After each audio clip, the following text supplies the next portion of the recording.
Imagine for a moment a country's economy suddenly unravels. Not, because of some obvious crisis like a market crash or a natural disaster, but something, well, sneakier. Hidden debts. These are liabilities that were just lurking there unacknowledged and then suddenly they surface. But it's way too late. The damage is done. It really makes you wonder, doesn't it? What can actually be done to stop this kind of thing from happening over and over? That's exactly what we're diving into today, this idea of radical debt transparency. And our deep dive is grounded in a really crucial, very recent report from the World Bank that shines a much-needed light on this. It's a critical issue. So, our mission for you today, we're going to unpack what this radical debt transparency really means. Why is it so incredibly vital for global financial stability? And what concrete steps are actually being taken right now by countries, by creditors, by international institutions? Basically, I want to give you a shortcut to getting properly informed on this complex, but yeah, incredibly important topic. Let's unpack this then. The core problem, as the report really lays bare, is this persistent issue of hidden debts and these opaque practices. We've seen it happen before, right? Countries gain full market access, everyone thinks they're credit worthy, and then boom, the economy collapses because debts that nobody knew about or maybe didn't understand properly suddenly emerge. It's a devastating cycle. And the challenges right now are pretty stark. You have sovereign borrowers, they're facing higher interest costs, tighter refinancing conditions, and so they're turning more towards off-budget financing and what the report calls these opaque, unconventional external arrangements. We're talking about things like private placements, central bank swaps. Those are basically, agreements between central banks to exchange currencies, often for liquidity, but they can obscure the real debt picture and collateralized loans too. And on top of that, domestic debt. It's increasing, but the disclosure around it is often really lacking. Plus, you've got these partial confidential debt restructurings becoming more common, which basically just deprives the markets of information they really need. Yeah, and if we connect this to the bigger picture, what becomes really clear is that the ultimate goal here with transparency, as the report stresses, it isn't just about piling up more data, as they put it. It is about trust, plain and simple. When debt is transparent, it gives investors the confidence they need to commit capital. It acts as a deterrent to corruption, by shining a light on transactions. It strengthens public accountability for how money is actually being spent. And fundamentally, it's just essential for unlocking investment, driving growth, and creating jobs. It really is the bedrock for a healthy economy. Okay, so that's the ideal. But given all that, what's the actual state of play right now? Is there any good news? Well, there has been some progress, which is good to see. Since the World Bank's assessment back in 2021, the percentage of low-income countries that don't publish any debt data, that's fallen. It was over 40%. Now it's less than 25%. Though that remaining quarter, for the most part, tends to be fragile, conflict-affected states. So still a challenge there. But even with that progress, there are still, major gaps, huge ones actually. For example, only about 1 in 4 countries report detailed loan-level information on the new debt they take on. Think about that.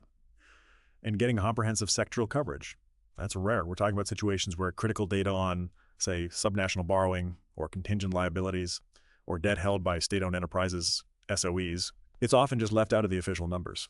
Crucially, many of these unconventional debt instruments, we mentioned the private placements, central bank swaps, collateralized loans, even things like over-collateralized repurchase agreements, they often fall completely outside standard disclosure practices. And maybe the most worrying thing, sometimes governments themselves might not actually know the full extent of their own obligations because these arrangements can get so complex. How does that even happen? That's a really powerful question, isn't it? And it points to something critical the report highlights.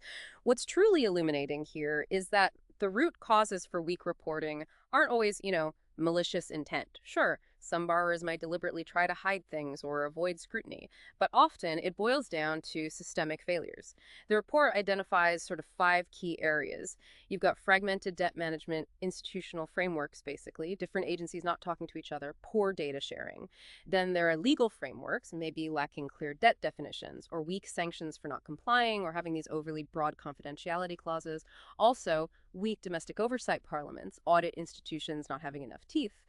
Then there are outdated debt recording systems, often relying on manual inputs, struggling with integration. And finally, just significant capacity gaps within the debt management offices, the DMOs. Things like knowledge gaps, high staff turnover. So all these seemingly separate issues, legal loopholes, tech problems, stashing, they kind of converge, creating this perfect storm for hidden debt. And yeah, sometimes making governments themselves effectively blind to their own liabilities. That's a really helpful breakdown. It shows it's often systemic, not just, like you said, bad actors deliberately hiding things.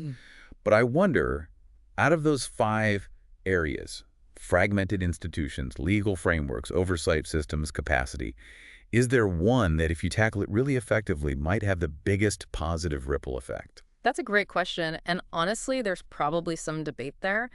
But I'd argue strengthening the DMO capacity is absolutely foundational. It kind of underpins everything else. I mean, you could have perfect laws, perfect systems, but if the people responsible for actually managing and recording the debt lack the knowledge, the tools, or even just the job stability to do it accurately, well, those hidden liabilities are going to persist. Yeah. Look at the early insights from Senegal's recent debt misreporting.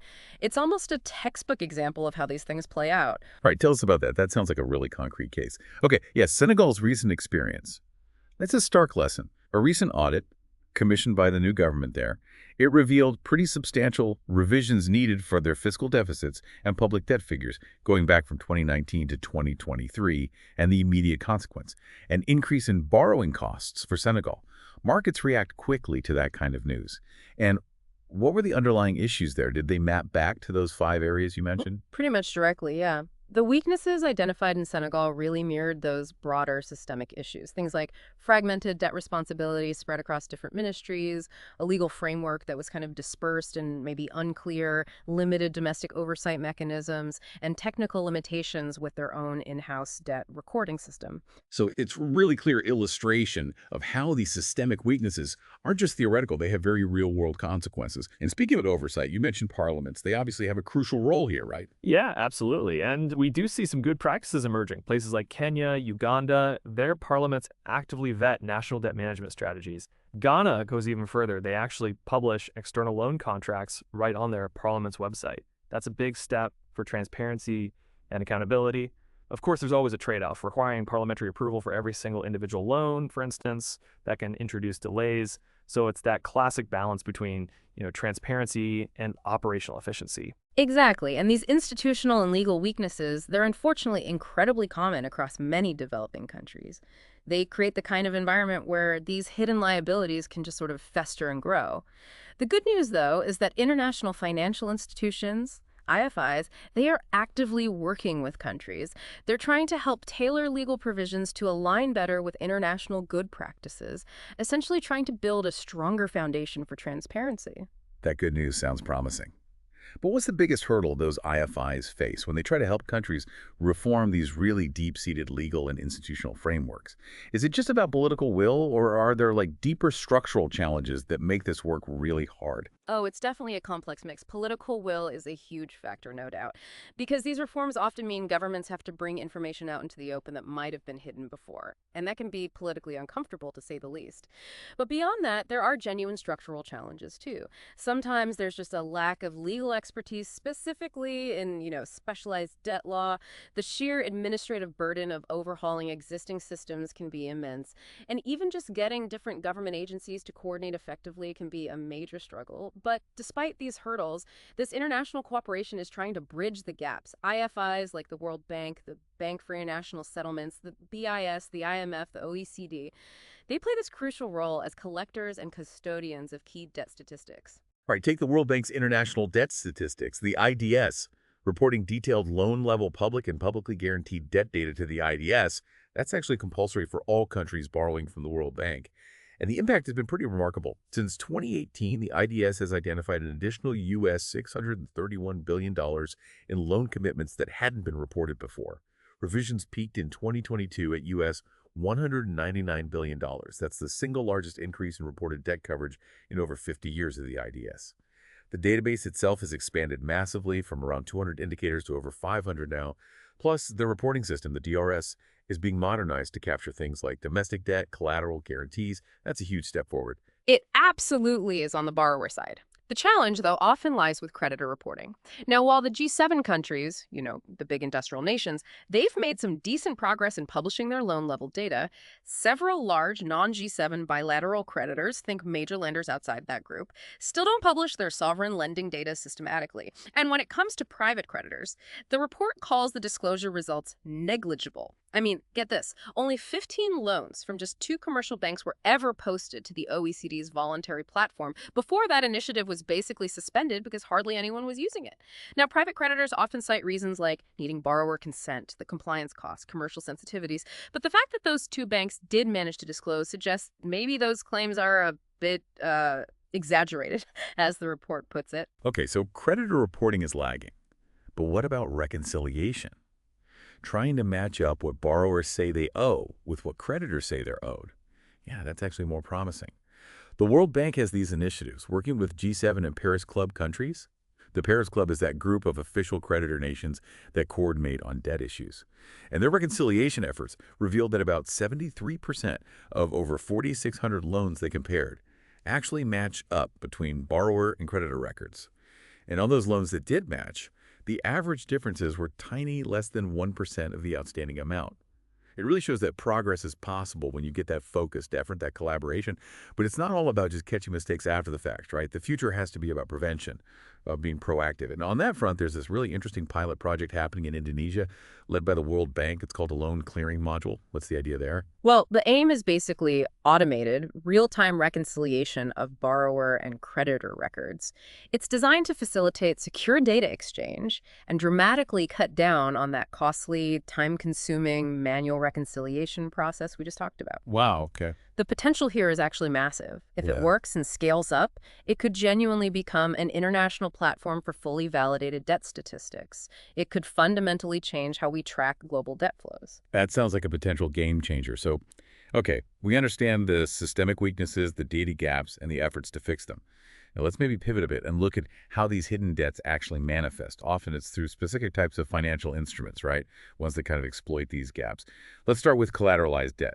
What exactly is that and why is it a problem? Right. So collateralized debt is essentially where creditors get specific rights over a borrower's assets or maybe their future revenue streams like oil exports or mining royalties as security for the loan.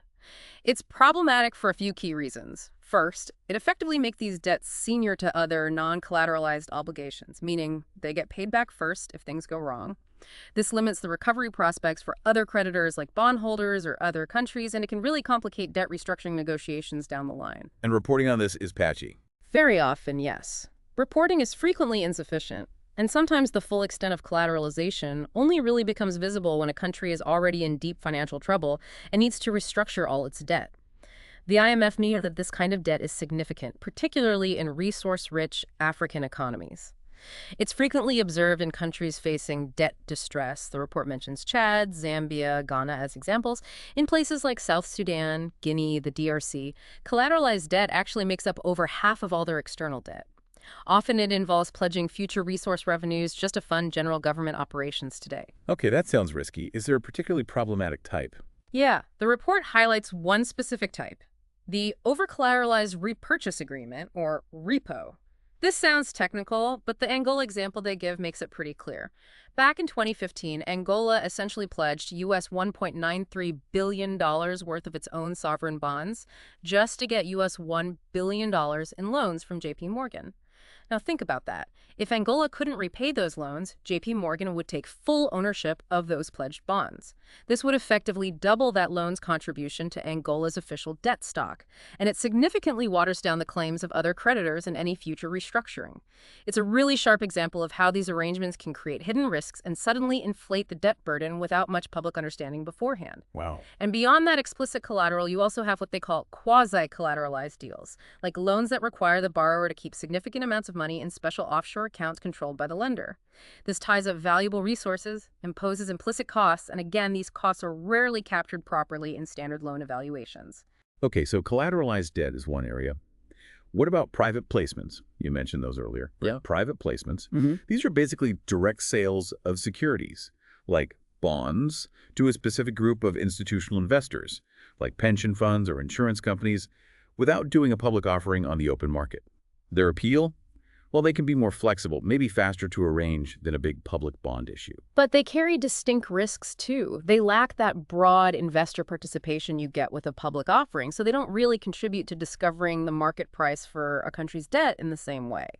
And sometimes, crucially, they might lack standard clauses that help coordinate creditors if things go bad, like collective action clauses or CACs, which are really important for smooth restructurings. And the transparency issue. Exactly. The report notes that some issuers might use private placements specifically for less scrutiny. In some places, there's minimal or even zero public knowledge of these deals happening. And ironically, this lack of transparency can actually lead to the borrower having to pay higher risk premiums in the long run because investors who do know about them get nervous. Okay, that makes sense. Let's switch gears slightly to domestic debt. It's often overlooked compared to external debt, but the report says it's growing in importance. Absolutely. Domestic debt is a significant and often less transparent part of the picture for many developing countries now. Now, for the marketable part, think bonds traded locally, the transparency of the auctions where these are sold is getting better, but the timeliness of reporting the results, still pretty poor. The report points out that no developing country currently publishes its auction results within 60 minutes, which is apparently standard practice in high-income economies. That delay matters for market efficiency. And non-marketable domestic debt. That's things like direct loans from local banks to the government. Here, timely and accurate reporting is a major challenge. Sometimes these loans are even contracted completely off budget, making them even harder to track. And then there's another category, payment arrears. Yes, payment arrears. These are basically overdue government bills, payments owed to suppliers for goods or services that haven't been made on time. They can be surprisingly significant in developing countries, often amounting to more than 1% of GDP. But reliable data on arrears usually only comes out after an audit happens and uncovers them, as we saw in places like Burkina Faso, Cameroon, and the Maldives. Okay, so multiple avenues for debt to be hidden or poorly reported. Uh-huh. Now, what about when things go really wrong, debt restructurings? How does transparency play out there? Well, with comprehensive restructurings like the ones under the G20's Common Framework, which tries to bring all creditors, including China and private lenders, to the table, they should start with data reconciliation, trying to get everyone to agree on the numbers. But these processes often get dragged out, partly because the initial data quality is so poor, and you have such a diverse range of creditors involved now. And what happens after restructuring? Is it an opportunity to improve things? It absolutely should be. But the report notes that opportunities to actually codify and deepen debt disclosure post-restructuring have often been, quote, unexploited. They give contrasting examples. Chad apparently published a statistical bulletin 2 years after its common framework process ended, and it didn't even include info on a key loan renegotiation with Glencore. Wow. Whereas Zambia, on the other hand, has been publishing detailed quarterly debt bulletins and making the actual restructuring agreements public, a really stark difference in approach. That's interesting. Are there any mechanisms being built into new debt deals to force better transparency? Yes, thankfully. We're starting to see what the report called transparency positive covenants appearing in some new bond contracts. Ghana and Sri Lanka are examples. These covenants basically say that if the government fails to report certain debt information as required, it can actually trigger an acceleration of the debt, meaning it becomes immediately due and payable. That's a strong incentive. Definitely. And you also see it with things like state contingent debt instruments. For instance, in Suriname's restructured bonds, payments can be adjusted based on oil revenues, but this requires third-party verification. And crucially, if the government doesn't produce the necessary documents for verification, creditors have the right to accelerate the debt. Okay, but you also mentioned partial restructurings earlier. Are those becoming more common? Yes, that's another trend the report flags. These partial debt restructurings, they're often silent deals done bilaterally, maybe between the borrowing country and just one major creditor, like China Development Bank, for example. They seem to be on the rise partly because those comprehensive processes, like the Common Framework, can be so incredibly lengthy and complex. Exactly. But that's where the risks really multiply. These partial restructurings, precisely because they're often poorly documented and lack key financial details, they severely impede the ability of IFIs, rating agencies, other creditors, even the government itself sometimes, to accurately assess the country's overall debt sustainability.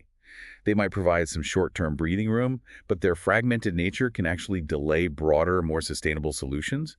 And critically, they create significant holdout risks among other creditors who weren't part of the deal, making any future, more comprehensive restructuring even more complex and potentially more costly. Right, that makes sense.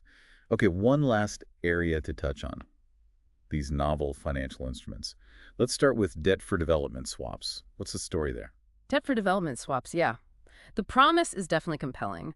The idea is to reduce a country's debt burden while simultaneously freeing up funds for specific development goals.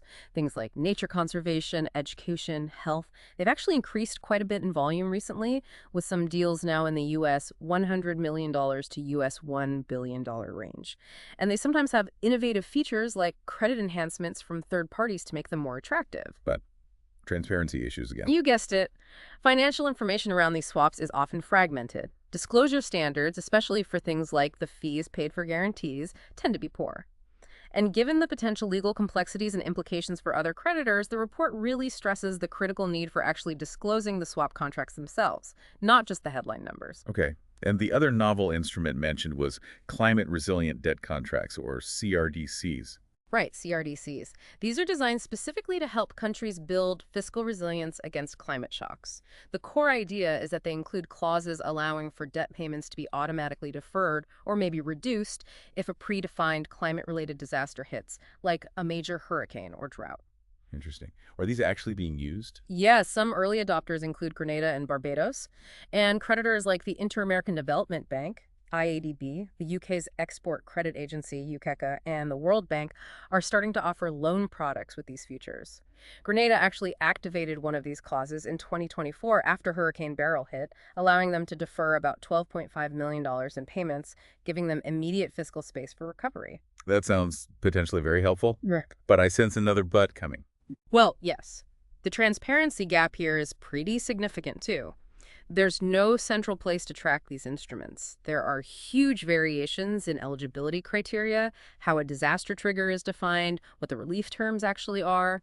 This makes it incredibly difficult for debt managers in borrowing countries to compare different options or even understand the full implications.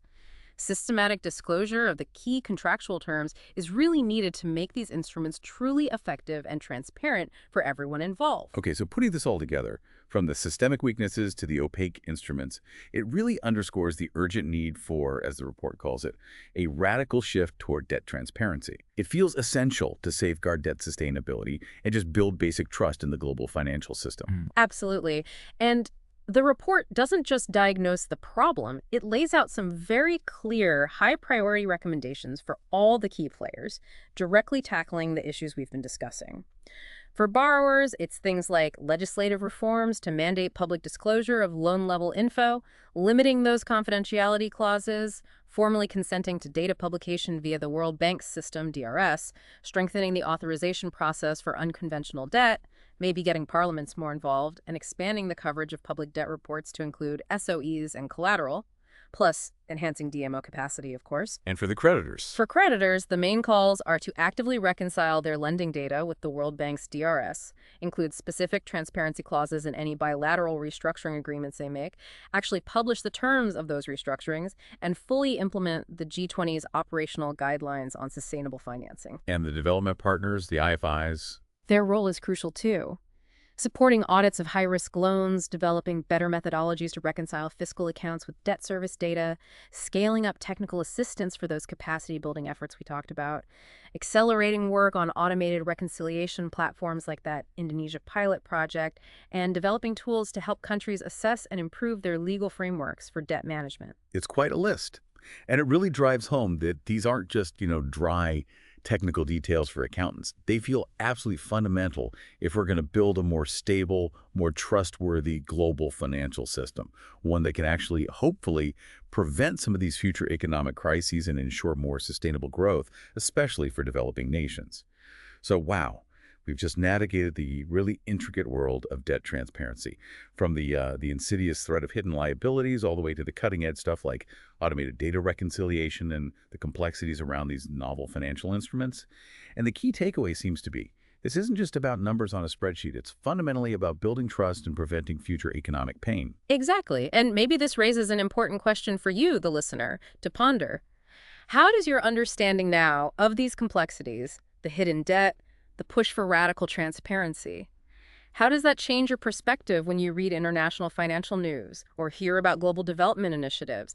And maybe think about what role you think informed citizens or professionals in various fields can actually play in demanding or promoting greater transparency in public debt, whether that's in their own countries or on a global scale. That's a great closing thought. We definitely encourage you to explore more on this. You can find a wealth of information and resources on the World Bank's extensive work on debt just by visiting their website.